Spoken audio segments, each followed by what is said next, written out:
Hello everyone and welcome back to another Attack on Titan Evolution video. So just last night we got ourselves the balances update. Now with this update we did get some really nice changes which I will be going over in this video. But before I do that, I just want to give you guys a quick heads up on what I've been doing and why I haven't been so active on YouTube.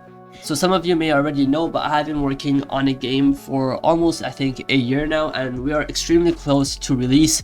This is my first game, so I've been working really hard on it. And we currently are just setting things up for the testing release. So this is just a couple models for the game that I have been working on. I'm not going to be talking about it too much in this video just because there is going to be a more detailed video coming in the future, so I don't want to take the entire AOT video talking about my game. But if you guys do want to know more about it, you guys can join the Discord server in the description below or follow me on Twitter because I do post a lot of my developer stuff there. But now let's get back into Attack on Titan Evolution balance changes. So there were actually a lot of changes that were made. Some are quite big, and let me just pop up the list. So this isn't exactly the rework, but it was a balance change, meaning that we still are expecting a rework for these families later on in the future, maybe after Titan shifting, because I know Titan shifting is the main priority they have for this next update. But we have Reese.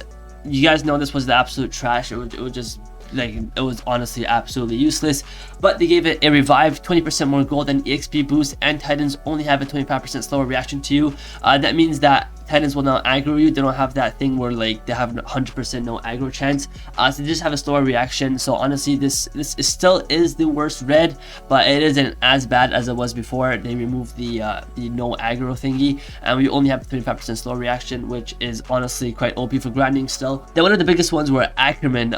These buffs were honestly massive. I'm pretty sure we only had like a 1.25 or 1.2 buff. Now it's up to 1.3, 1.25 down here.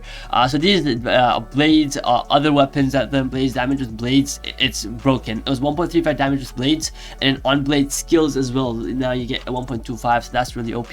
And I think you do have a revive right here. You don't turn, it's not exact Titan shifting. I think it was Berserk more than the anime or something.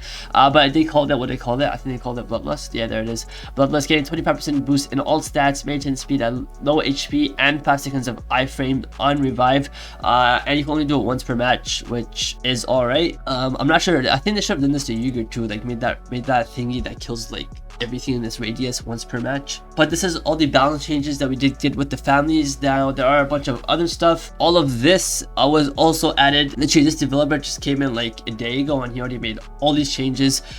So it's honestly quite big. Perks, I don't think you guys care about these. None of them are that big. Just a master and Kurakuta, the limits on them did go up. The percentage chance for them to drop is still the same, so it's again not so good. AFK role, this also a lot of people have been asking why they don't get rewards when they're low level inside the AFK world, but that is because of the new balance change. Level requirement for AFKing is level 35.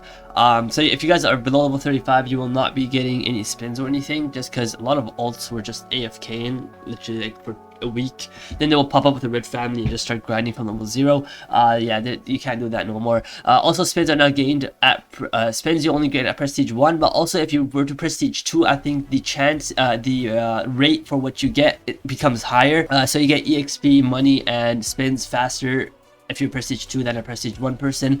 So that's a really nice change they made to this. Nightmare rewards that get buffed. This is something we definitely did need, because 10 minutes for a nightmare just to get like a rare or epic perk was honestly not worth. So they did fix this a bit. It still isn't that easy to get a mythical perk, but it definitely is easier. Items, this is something that was also quite trash before, if you didn't have the races or the families for it. But now if you don't, you still get a decent amount of buffs. 7.5% critical chance is still a really good OP buff.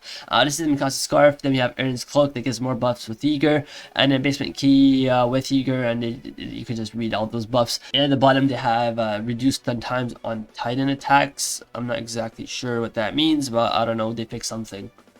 So that is all that we have actually gotten with this balances update. They said that this is not the rework, so we still are expecting all the reds and maybe some of the oranges and some of the others, I don't know, but they should be all getting a rework sometime in the future. They haven't spoken about it, so I'm not exactly sure what they're planning to do with it, but Titan shifting does seem to be their main goal at the moment, so that is what we should be expecting with the next update. If I get more news on it, I will let you guys know in the next video. But if this video was helpful, then please hit the like button, subscribe, and I'll hopefully see you guys in the next video.